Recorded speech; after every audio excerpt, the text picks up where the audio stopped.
마가복음 22장 47절에서 53절 이것까지 참으라 라는 제목으로 공부하겠습니다. 예전과 같이 오늘도 이제 세 파트로 나눠서 볼 예정이고요. 47절에서 48절 같이 읽습니다. 말씀하실 때 한 무리가 오는데 12 중에 하나인 유다라 하는 자가 그들을 앞장서 와서 예수께 입을 맞추려고 가까이 하는지라. 예수께서 이르시되 유다야 내가 입맞춤으로 인자를 파느냐 하시니. 이제 앞으로 누가복음을 한 3개월 더 하면 이제 끝을 맺습니다. 지금까지 거의 한 2년을 이렇게 해온 것 같아요. 이제 주님의 이제 고난과 죽음의 장면에 지금 우리가 이제 이르렀고요. 주님께서 그 감람산에 가셔서 겟세마네 동산이라는 곳에서 이제 기도를 하실 때 좀 유별나게 기도하셨다는 걸 우리가 지난주 살펴봤죠. 한 번도 예수님이 자신의 기도하는 것을 제자들에게 공개한 적이 없으셨는데 이번에는 특별히 자신의 기도를 이제 공개하십니다. 그러니까 제자들이 그것을 처음 본 거죠. 그들의 기대했던 것과는 너무나 다른 기도의 모습 그리고 기도의 내용, 이제 그 내용을 이어서 이제 오늘 본문을 이제 보겠습니다. 기도를 마치신 후에 이제 주님께서 이제 제자들과 여러 대화를 하고 있을 때, 그게 47절이죠. 말씀하실 때, 제자들과 이런저런 말씀을 이제 하실 때, 갑자기 그 한 무리가 그들에게 이제 나옵니다. 가장 앞장선 자가 이제 예수님의 제자 중 하나인 가롯 유다였습니다. 그가 앞장서서 이제 그 무리를 이끌고 제자들과 예수님에게 나오고 있습니다. 그 마태복음 26장 47절을 보면 그 가롯 유다가 이끌고 온 그 무리들은 뭉치로 무장한 로마 군사 그리고 유대 군사들이었습니다. 유다가 예수에게 나옵니다. 그리고 예수와 입을 맞춥니다. 이때 주님이 그에게 유다야 네가 입맞춤으로 인자를 파느냐라고 말씀을 하십니다.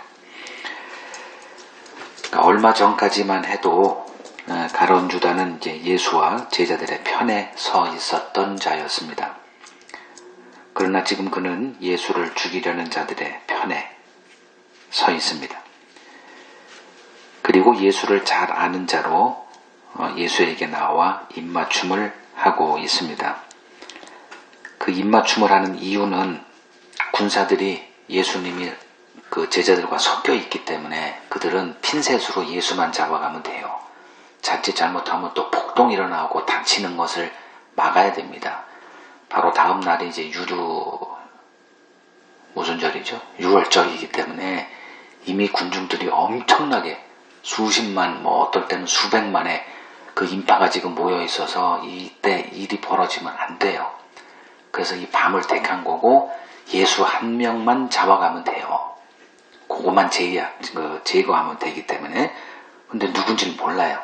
그래서 가롯 유다가 그 군사들로 하여금 이자다라는 걸 콕 집어서 알려주는 방식이 예수에게 나가서 입맞춤을 하는 겁니다. 예수를 아는 지식이 예수를 파는 일에 사용되고 있습니다. 예수를 파는 자는 예수를 모르는 자가 아니에요. 예수를 파는 자는 예수를 아는 자들입니다. 가롯 유다는 예수를 잘 알고 있는 자였습니다. 예수의 실체를 보았기 때문에 지금 예수를 따르는 대신 예수를 파는 자가 된 겁니다. 그는 자신의 꿈을 이뤄줄 예수를 기대하고 예수를 따랐습니다. 그런데 예수를 알아갈수록 예수는 자신이 기대했던 자가 아님으로 드러납니다. 그래서 더 이상 예수를 따를 이유가 없어진 것입니다. 그래서 변절한 것입니다.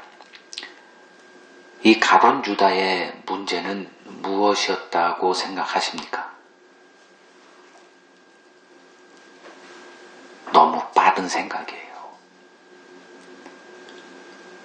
너무 성급했습니다.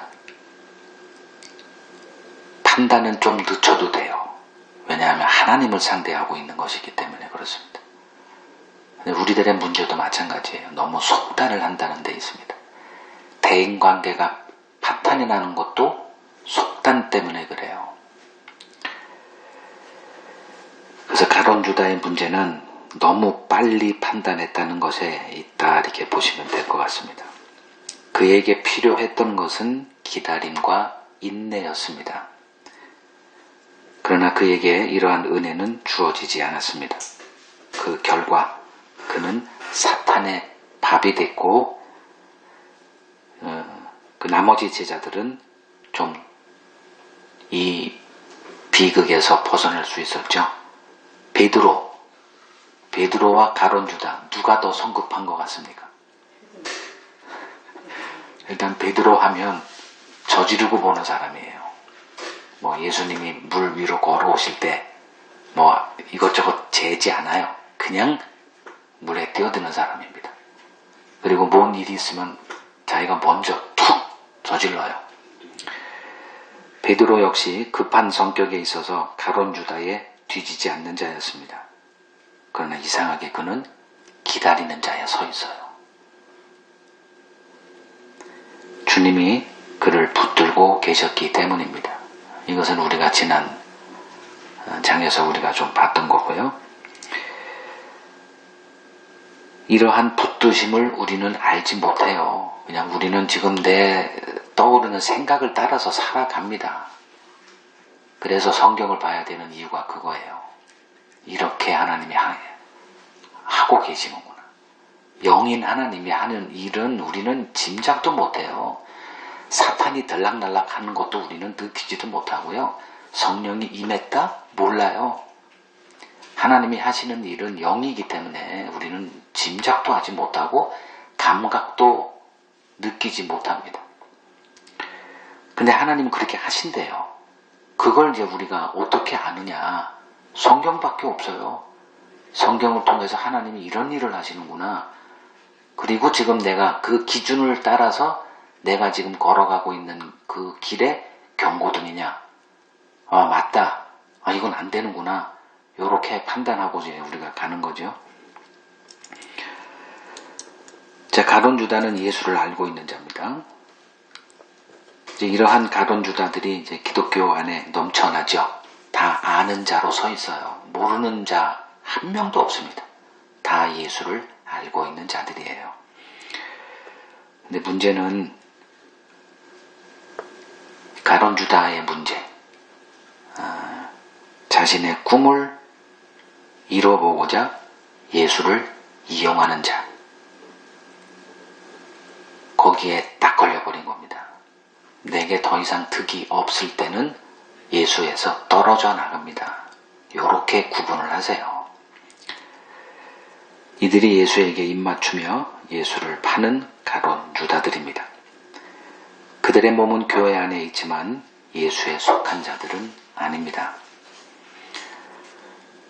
자, 예수에게 나와서 입맞춤을 한 가룟 유다에 대해서 보았고요. 이제 두 번째 단락합니다. 49절에서 51절 읽습니다. 그의 주위 사람들이 그 된 일을 보고 여짜오되 주여 우리가 칼로 치리까 하고 그 중에 한 사람이 대제사장의 종을 쳐 그 오른쪽 귀를 떨어뜨린지라. 예수께서 일러 이르시되 이것까지 참으라 하시고 그 귀를 만져 낫게 하시더라. 이제 갑작스런 군사들의 이제 닥침으로 인해서 제자들이 이제 멘붕에 빠지죠. 이럴 때 본능적으로 하는 것은 자기 방어죠. 뭐 당연한 거라 저는 생각을 해요. 갑작스럽게 칼을 들고 덤벼드는 군사 앞에 가만히 내어줄 사람들은 없죠. 더군다나 검도 준비해 두고 있었습니다. 그래서 준비한 검을 이제 꺼내 들고 주님에게 눈치를 이렇게 달라고 합니다. 즉 주님의 신호를 기다리고 있습니다. 여기 49절에 그 주위 사람들, 제자들이죠. 그 된 일을 보고 여짜오되 주여 우리가 칼로 치리이까. 이건 우리가 이제 봤던 거죠. 전대 준비하고 검까지 사서, 그러니까 옷을 팔아서 검을 사라 이렇게 했을 때 그들은 여기 검이 있습니다. 이 얘기를 한 것은 이제 거사의 때가 임했군요. 이렇게 우리가 한번 해석을 했었죠. 이제 이때가 온 거예요. 좀 이제 갑작스러워서 좀 당황을 했지만 마음의 준비를 하고 있었어요. 이들은 주님과 함께 목숨을 걸고 그 일을 이룰 자들이었습니다. 너무 큰 보상이 기다리고 있었기에 이제 목숨까지 이제 걸고 이 일에 참여할 준비를 하고 있었죠. 그래서 주여 우리가 칼로 치리까 이렇게 물어봤는데 이제 베드로가 등장을 해요. 여기서는 이제 이름이 안 돼 있지만 우리가 사복음서 다 보면 아는 거죠. 베드로는 주님의 답을 기다릴 이유가 뭐가 있어? 그러니까 다른 제자들은 그래도 좀 신호를 기다린 다음에 하자. 근데 베드로는 그러질 않아요. 그건 뭘 기다리냐? 그냥 칼을 휘두릅니다. 그래서 그는 성격이 급하고 충동적인 사람이었습니다. 뭘 그런 걸 물어보냐? 뻔한 거 아니야? 준비했던 칼을 꺼내 대제사장의 종을 쳐서 그 오른쪽 귀를 잘라버립니다. 이때 주님이 그에게 한 말씀, 이것까지 참으라. 그리고 종에 떨어진 귀를 다시 붙여 낫게 하십니다. 그냥 내버려둬도 되는데 고쳐주신 이유는 누구 때문에? 베드로 때문에 그래요. 한 명도 잃어버리지 않겠다는 것을 요렇게 실행을 하십니다. 자, 칼을 들고 군사들에 맞서고자 하는 제자들에게 이것까지 참으라 라고 하십니다. 이걸 우리 신비에 새겨야 됩니다. 주를 따르는 사람들에게 가장 필요한 게 뭐냐면 이것까지 참으라는 거예요. 이것 참으라가 아니라 이것까지입니다. 하나님의 뜻을 이루기 위해서 내게 그 어떤 불리하고 손해나는 상황에 수도 없이 우리는 직면하게 될 겁니다. 그때 이 구절을 꺼내야 돼요. 이것까지 참으라. 이것까지 라는 말은 무슨 뜻일까요? 제한이 없다라는 거죠.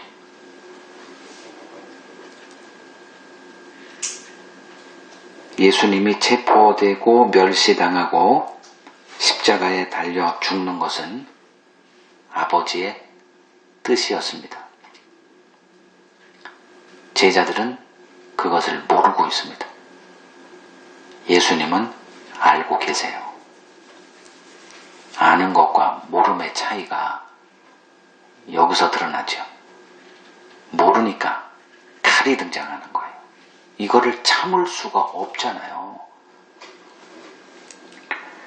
주님은 하늘 군대를 동원해서 이들을 한순간에 쓸어버릴 수 있었습니다. 여기서는 기록이 안 돼 있지만 마태복음에서는 이 말씀을 하세요. 내가 지금 즉시 내 군사들, 하늘에 있는 천군 천사예요. 불러서 쓸어버릴 수도 있는데 만약에 내가 그렇게 하면 뭐라고 돼 있어요? 이렇게 되리라 한 성경이 어떻게 응하겠느냐예요. 기록된 대로 가시는 겁니다. 만약에 그렇게 하셨다면 그것은 아버지의 뜻을 대적하는 그게 죄죠. 그러면 우리의 대속은 물 건너가게 되죠. 하나님의 뜻은 사라져버립니다. 주님은 아버지의 뜻에 자신의 모든 것을 희생하는 삶을 사셨습니다. 그래서 그를 믿음의 주 온전하게 하시는 분이다 라고 말합니다. 주를 따르려면 주님의 삶을 배워야만 합니다. 주님을 배울 수 있는 유일한 길은 성경밖에 없습니다. 그래서 성경을 손에서 놓으면 안 되는 이유입니다. 아무리 힘들고 이해가 안 되는 일에 직면해도 말씀을 손에서 떼면 안 되는 거예요. 주를 따르는 자는 자신의 유불리를 생각하는 이 인간의 본능과 이걸 자아라 그러죠. 옛사람, 이 싸움을 끊임없이 싸워야만 합니다. 주님은 겟세마네 기도에서 이미 마음을 정리하셨습니다. 모든 것을 다 용납하겠다. 이것까지 참겠다. 어떤 상황도 참고 용납할 마음의 준비를 끝내셨습니다. 이게 기도입니다. 우리 역시 이런 마음으로 신앙생활을 해야 합니다. 근데 제자들은 그 기도에 완전히 실패했습니다. 주님이 나와 함께 기도하자 했지만 그들은 깊은 잠에 빠졌죠. 이유는 딱 하나, 기도거리가 없는 거예요. 예수님은 하나님의 뜻이라고 하는 그 기도거리가 항상 있어요. 그리고 내 육신은 그것을 벗어나서 우회해서 가려고 합니다. 기도를 쉬어서는 안 되는 이유죠. 근데 제자들은 기도거리가 없어요. 무엇을 기도해야 되는지 알지 못하는데 어떻게 기도가 되겠습니까? 기도에 실패했더니 준비가 되어 있지 않았죠? 그래서 칼을 들고 군사들과 맞서고자 했던 것입니다. 그들은 십자가를 상대할 준비가 되어 있지 못했습니다. 그래서 예수님이 수차례 이런 일이 벌어질 것이다 얘기를 해 줬지만 주님의 말씀은 철저하게 외면당하고 말았습니다. 그런데 주님이 말씀하신 그 일이 그대로 벌어지게 됩니다. 지금 바로 그 현장 첫 장면이죠. 당혹해하고 반발하고 있는 제자들을 향해 주님께서 이것까지 참으라 라고 말씀하십니다. 가룟 유다는 인내하는 일, 기다리는 일에 실패했습니다. 그러나 제자들은 자신들의 의지와 상관없이 주님의 인내하심, 참으심에 같이 참여하는 자로 서 있습니다. 가룟 유다는 자살로 끝났고 이 인내에 참여했던 제자들은 복음의 증인으로 쓰임 받았습니다. 주님이 십자가를 참을 수 있었던 이유는 기도에 승리했기 때문입니다. 기도에 승리했다는 얘기는 자기를 내려놓는 일에 승리했다는 얘기입니다. 끊임없이 살고자 하는 자기 육체를 처복종시켰던 것입니다. 지금 제자들의 눈에 예수님은 죄가 없으신 분입니다. 그런 예수를 체포하려는 그 잘못된 무리들에게 맞서는 것은 그들의 정당함이었습니다. 그러나 그들의 정당함은 하나님의 뜻을 거스르는 정당함이었습니다. 이것까지 참으라는 것입니다. 주를 따르기 위해서 뭘 내려놓아야 되느냐? 우리의 옳다라고 하는 그 생각, 우리의 정당함. 우리가 어떤 일을 할 때는 그게 정당하기 때문에 합니다. 이걸 내려놓아야 돼요. 나의 옳음. 내 생각이 옳지. 이걸 어떻게 참아? 이거는 말이 안 돼. 이것까지 참아야 됩니다. 내 논리, 나의 정당성, 나의 맞음, 이걸 내려놓지 않고서는 절대로 주를 따라갈 수 없습니다. 이것까지 참으라는 주님의 말씀을 우리 가슴에 새기고 주를 따라야 합니다. 제자라면 그렇게 해야 합니다. 이제 마지막 단락 봅니다. 52절에서 53절. 예수께서 그 잡으러 온 대제사장들과 성전의 경비 대장들과 장로들에게 이르시되 너희가 강도를 잡는 것 같이 검과 몽치를 가지고 나왔느냐? 내가 날마다 너희와 함께 성전에 있을 때 내게 손을 대지 아니하였도다. 그러나 이제는 너희 때요 어둠의 권세로다 하시더라. 자, 이제는 너희 때요 어둠의 권세로다.